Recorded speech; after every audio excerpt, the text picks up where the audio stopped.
Shrek, Finish Strong podcast, a spiritual solution to a world in crisis. And we're getting ready to go on today and make stuff happen.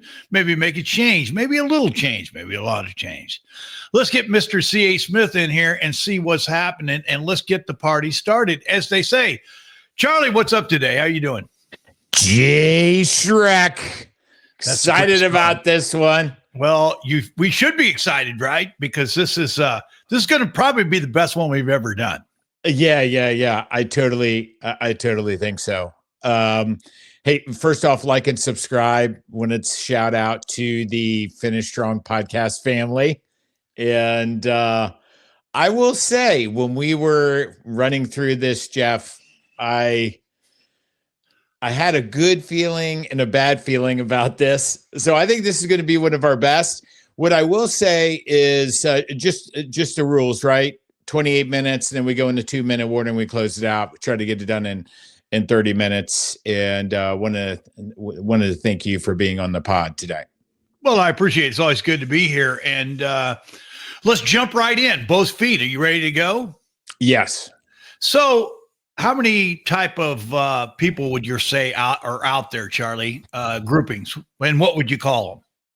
Yes. So last week on the podcast, I walked away and we talked about really getting on the high ground of life. And then I thought about, what's that take to get on the high ground of life? And what it does is, right, a relationship with God, but also a lot of wisdom and seeking wisdom. So started to do this deep dive this week, Jay Shrek, and on the 4 different types of people that the Bible talks about, specifically in the Old Testament and Proverbs.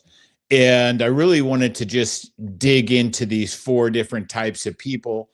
And then us as a community, you on the podcast, think about, where do you fit into these different types of people? And then think about people you deal with every day, maybe family members and so forth, work associates, and where they fit in as well. Excellent. So we'll start off. Who is the first one on the list? So the book of Proverbs talks about the first as being the simple.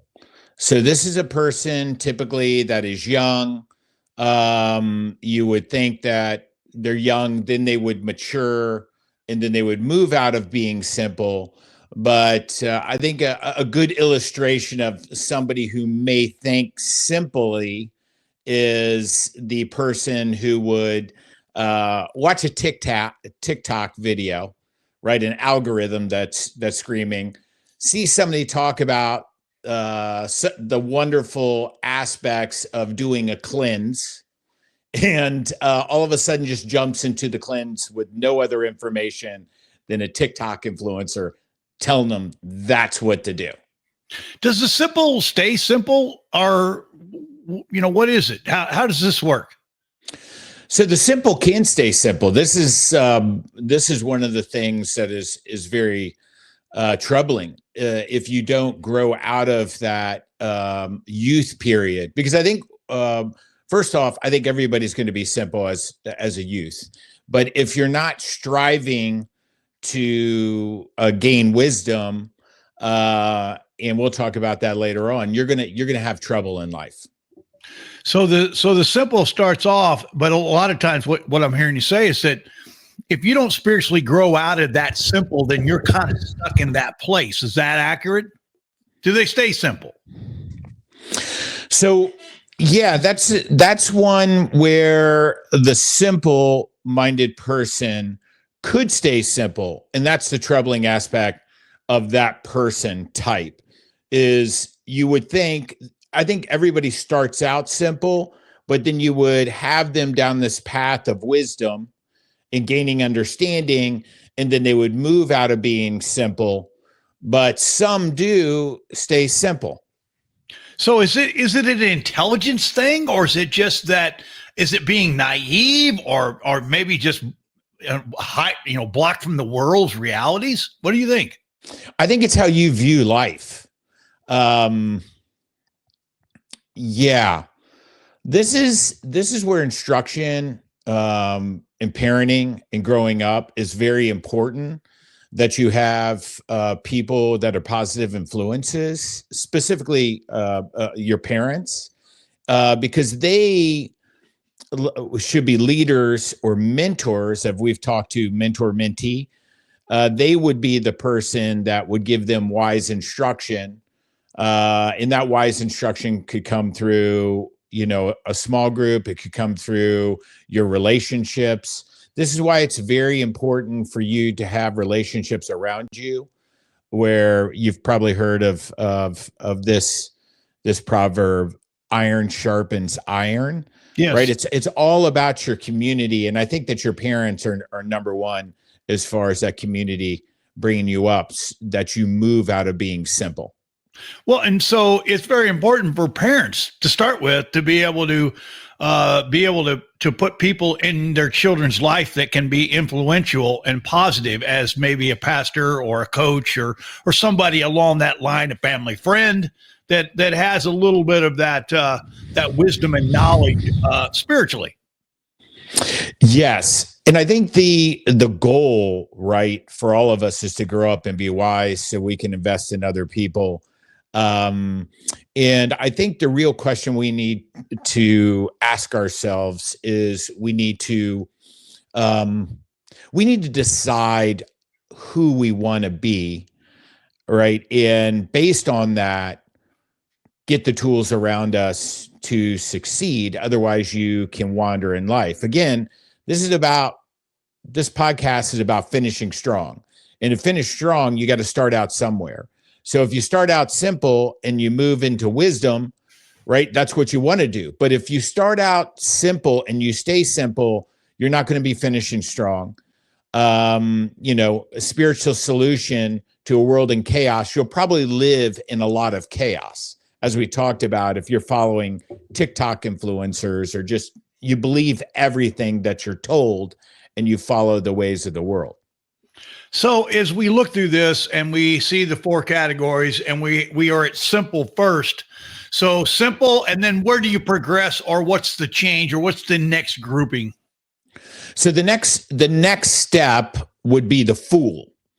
Now, I understand the simple part, but I also understand the fool part. So the fool is a person that understands wisdom.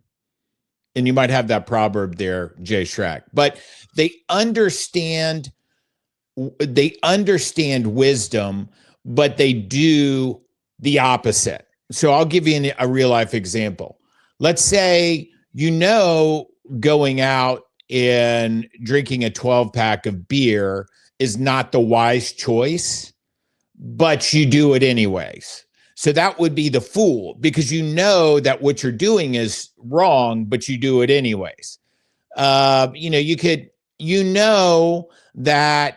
being in debt is not a good thing, but you deny yourself of making yourself a budget, and then you keep on spending.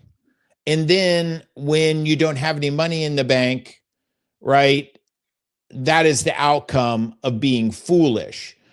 So this one is tough because you know the difference between right and wrong, but you seem to trend and you want to do wrong for yourself, your own self-centeredness, your flesh, your desire is that short-term, whatever you believe, gain, but you're not focused on the long-term gain. So Proverbs 1:7, the fear of the Lord is the beginning of knowledge. Fools despise wisdom and instruction. So better, but you don't do better. Yeah. So I want to explain that a little bit. Thank you for sharing the fear of the Lord. A lot of people, when they read that, I feel like there's a tendency they get turned off from that verse, that you're supposed to fear the Lord.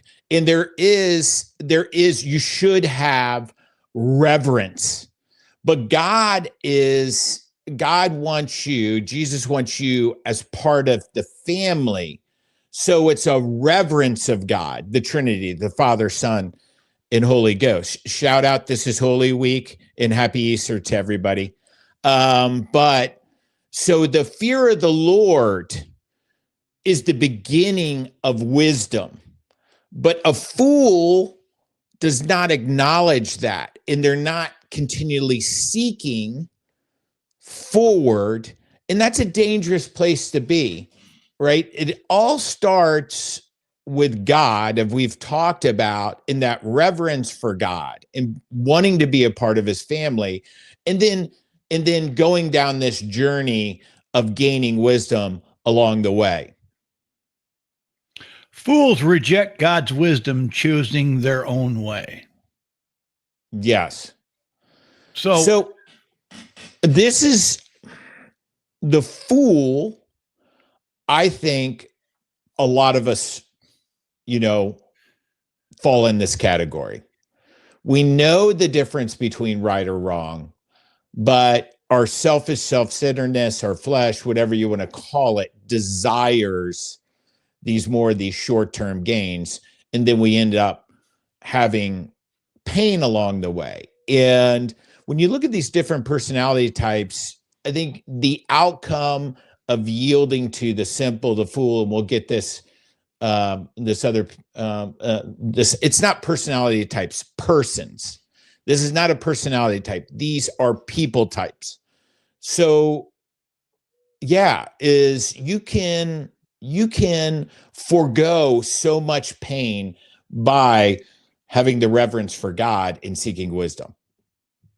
So I think a lot of people are okay with saying that, well, that was a foolish act I did. But I don't think a lot of people want to be able to say, well, you're the fool. That's why you have foolish actions, because you're the fool. I think you want to look at it as, well, I acted foolish, because that's not like something you look at and go, oh, you're a horrible person because you act foolish. But if you're the fool, it's pretty horrible, I think. Yes, totally. And I think of myself in some of my tendencies from my personality type. Is one of the things I've come to really have to battle through is I really don't like criticism. And that is something that I have intentionally had to work on and have God give me wisdom along the way to heed instruction. And I think this is a real good case for me personally, because there's a tendency, I think some people do like constructive feedback. I even said criticism. Criticism's negative. Constructive feedback is positive. So the desire of constructive feedback, right, moves you into wisdom from being a fool. If you don't want constructive feedback, you can't move forward personally, work-wise, relationship-wise. And for my personality, I really have problems with this. And this is something that I've worked on in my own life. Well, that's that's what I think a lot of people have to understand, is that no one on any of these podcasts are saying that you're not going to be without sin, that you're not going to be without foolish behavior, foolish situations. We're going to have things that, for some reason, maybe through our childhood, we were a little more sensitive to situations. Maybe that's a good word. Sensitive to criticism, things like that, constructive criticism, right? I'm trying to think of a book to say that, if you think criticism is trying to hurt your feelings, then you're never going to find out what the truth of the matter is anyway. So, I mean, How do you deal with criticism or constructive feedback? I try to be really open anymore to that, because I realize I'm not so sensitive, and I've been willing to be able to change and realize that, and again, a lot of it has to say who gives it to you, right? Who gives you the constructive? Mm-hmm. And what about spouses, because they don't count, because there's always going to be a tinge of an arrowhead getting you. But to everyone else, if I respect those people and I know that their best interest is in my benefit, then I absolutely listen to them. And that's why it's important to have this community around you of people that you trust, so they can tell you the truth, and you could realize that I'm not trying to beat Charlie down or whoever, right? I'm doing it because I love them. I care about them. I want to see them do better. And then it's up to me to be able to open up my heart to God and say, I do want to be better. I will look at that, you know? Yeah, I think if you're on the other side, maybe somebody's talking to you and they give, and you're like, I really need to give this person some feedback on this discussion. And I think there's a space when you have trust with individuals like Jay Schreck. I've known you for 20 years, and I'm not saying that's the reason why. It's because we have a good relationship. I think there's space of where you just ask for permission to speak wisdom into somebody's life. And I think this is a tool that everybody should learn, instead of just telling somebody, hey, you should do this. Hey, can I speak into what you're saying? Can I have permission to give you some feedback on what you just told me? I think that's a great segue versus just listening and then you want to solve their solution or tell them, hey, you're doing this wrong, right? The approach is half the battle of the listening or of the conversation perspective. And I think when you just ask for permission to give feedback, then you put yourself in a position where maybe you can really speak some wisdom into somebody who's in need of wisdom versus just listening. Well, or maybe the answer is that this is what happened to me. If you can relate to that story, okay, so this is a similar situation. That's why I know what I'm going to tell you, is because I had a similar situation happen to me, and this is what happened. And you either can relate to that or not, but I'm really not telling you what to do. I'm telling you what I did, and if you relate to that, then you can say, hey, well, maybe that happened for you and you were able to get through it. Then maybe I will, but again, it's that place of willingness. Am I really willing to want to be better? Am I really going to want to find a spiritual solution in this world of crisis? Is that something that is important to me? And again, if you care about the people in your life or your inner circle, then you're going to respect what they say, or they shouldn't be in your inner circle to begin with. I absolutely agree with that. Because I truly believe, as we've talked on other podcasts, you need these people in your life. You can't live as a hermit in a cave and find any solution spiritually. Spirituality is not being by yourself. Spirituality is being with other people and sharing your life with God. Absolutely. Hey, let's jump into this third person type. This third person type that the book of Proverbs talks about is the mocker, the scoffer, the person that may be viewed as evil in some aspects, the person that will take no criticism, comes from a narcissistic perspective, that they have all the answers, they stir up conflict. I think this personality type would be really tough to have close friends. And the friends that they may have may be mockers and scoffers. These are the people that think that maybe God is not they may not look at God in an open mind. Is there a God? Is there not a God? They are quick to judge and say I don't need a higher power. I don't need a God. I don't believe in Jesus, right? They are very from that judgmental standpoint. I know we don't use mocker and scoffer in our culture nowadays, but I would say this personality is very destructive. You probably know some of these people. You may have a family member that you just don't want to see. And I think that's a good perspective. I would say that I'd like to say that that's a minority within in my community, but I do believe, I know these people. They're not really great to hang out with.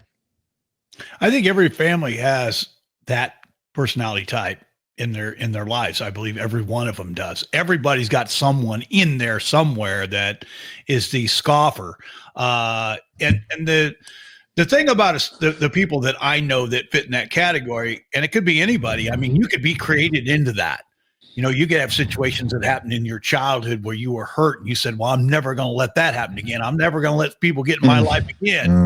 And so they stay on that outside. And it's a selfish, self-centered way of living that you can't see outside of yourself. Therefore, you can't see any good outside of yourself. And you're the antagonist that always says that, you know, it's only one way. And the problem with those people, unless they get broken and somehow they get broken enough where they have to change, are pretty poisonous to relationships. And those are people that if they can't get out of that, are best that I stay clear of. And that's no kidding. I try to stay away from those people that, you know, if you can't see some good in all sides and you're so rigid that you can't see good, then you've kind of lost your way. And you're a selfish, self-centered person that cannot find a goodness outside of self.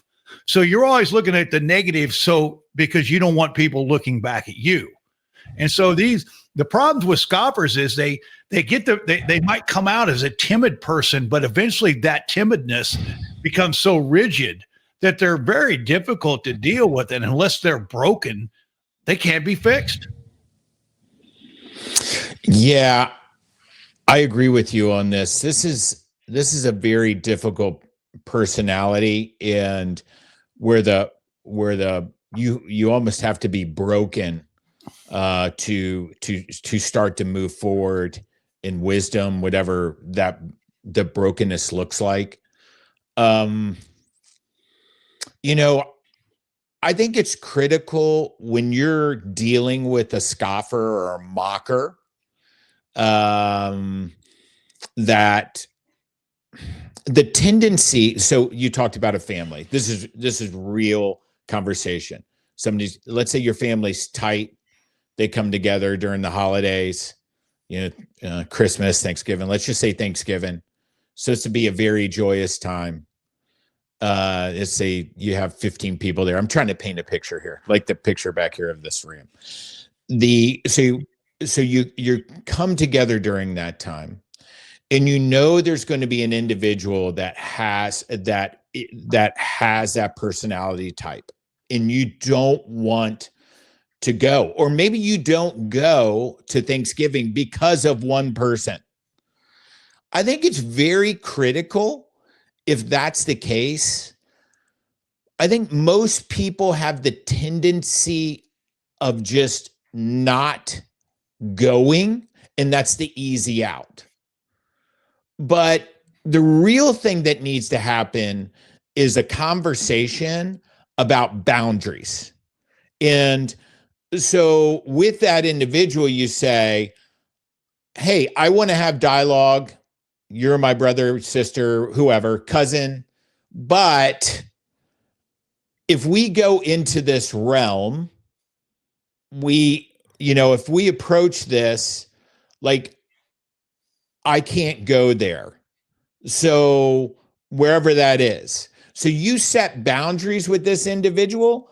And if they break the boundaries and they can't heed to the boundaries, then I think for your health, you step away and just say, I'm going to just step away, right? Based on what's going on here.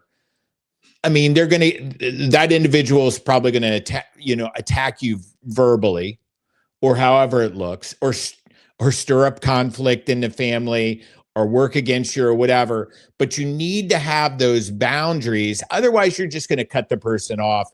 And the unfortunate thing about in a family context, if you cut a person off, then that leads to other people potentially being cut off.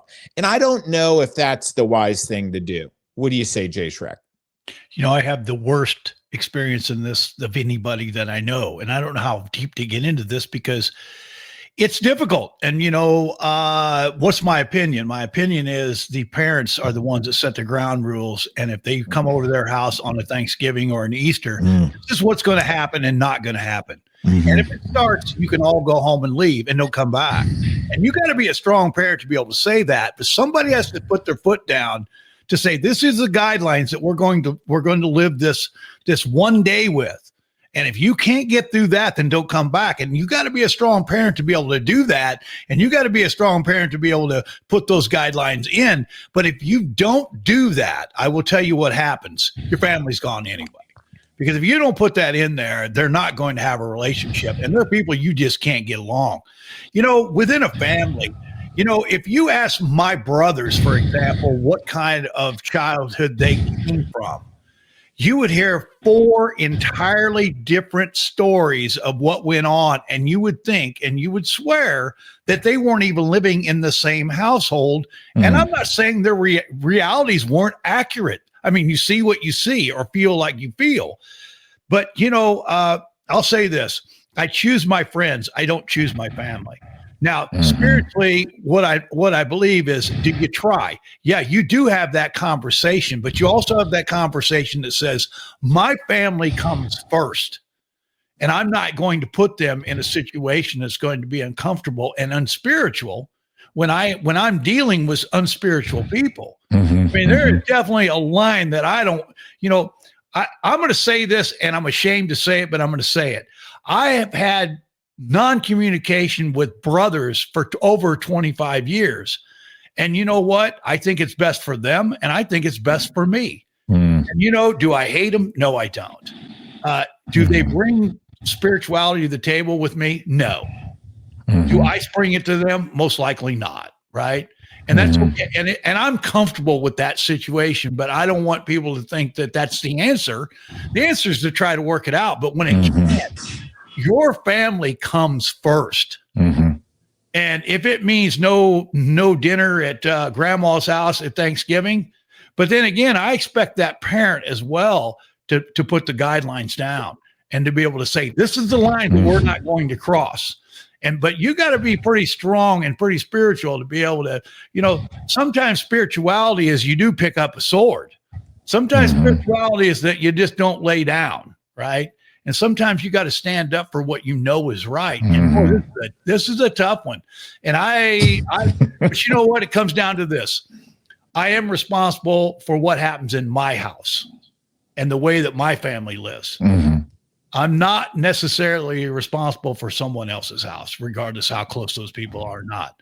So that's a little deeper than we probably wanted to go, Charlie, but it is the truth.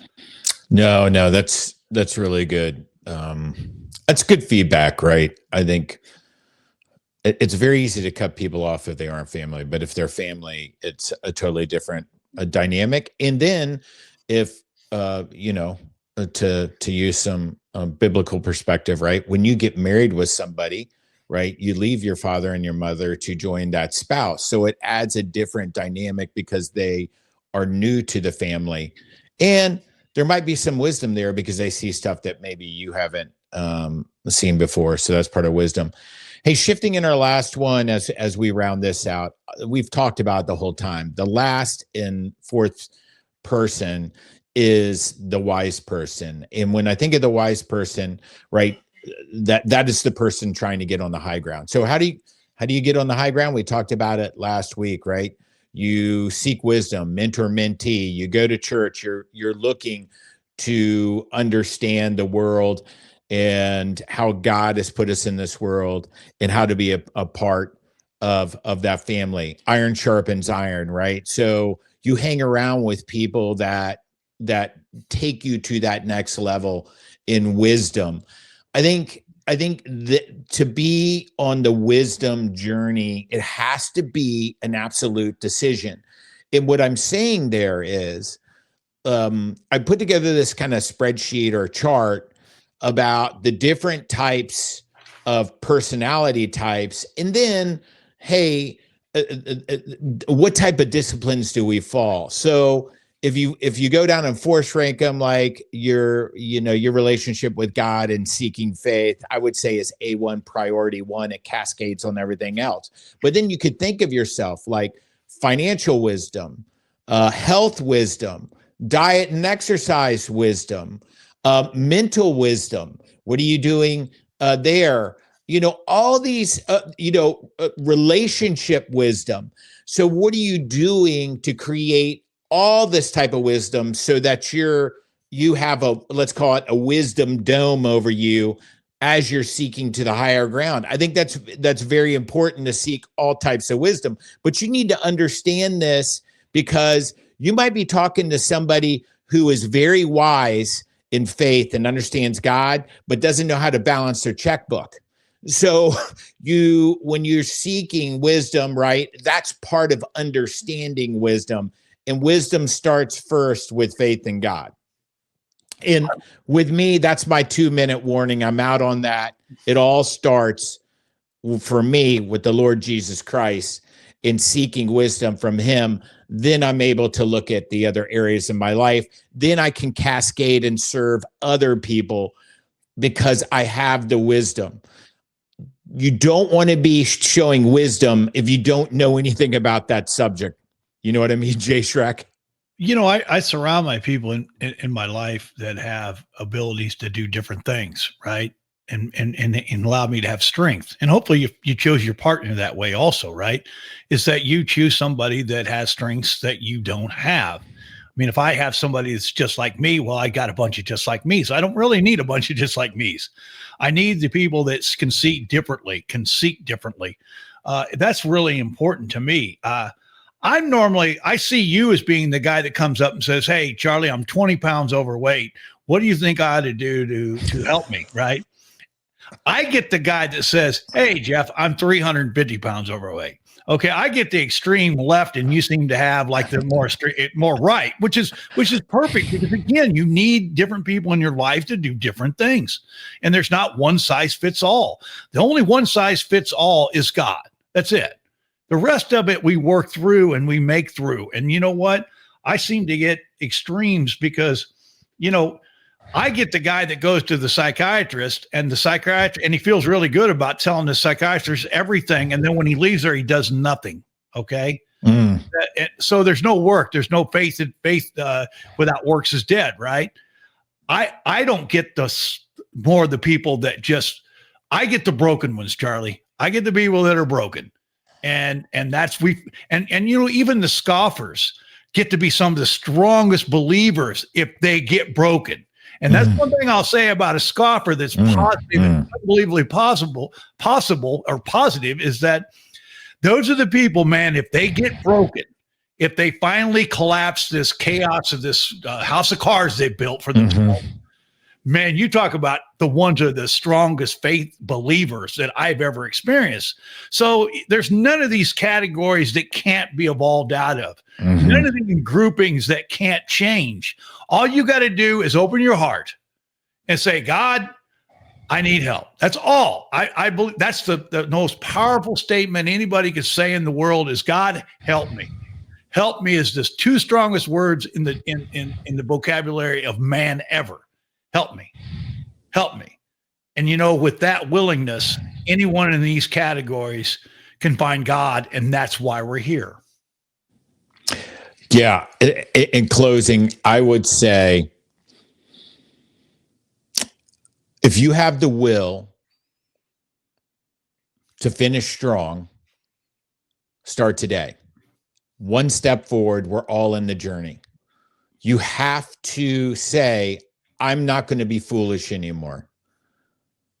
I'm not going to be simple anymore. I am not going to be a scoffer, mocker anymore." And you just one step forward. Don't try to do too much, right? Build your community that supports that. And that's what I would say is a practical step if you want to start moving out of chaos and you want a spiritual solution and you want to finish strong. Excellent. I think we'll pass it on that one right there, Mr. Smith. Another great topic. I will catch you again. Thank you very much. God bless you all. Adios. That's it right there. That's the 4 categories. And believe it or not, there's not one of them that you're locked into. And remember, what's ever happened to you, whatever you've done, doesn't matter. Jesus Christ, your Savior, will open his heart. All you got to do is ask. And it is that simple. This is not complicated.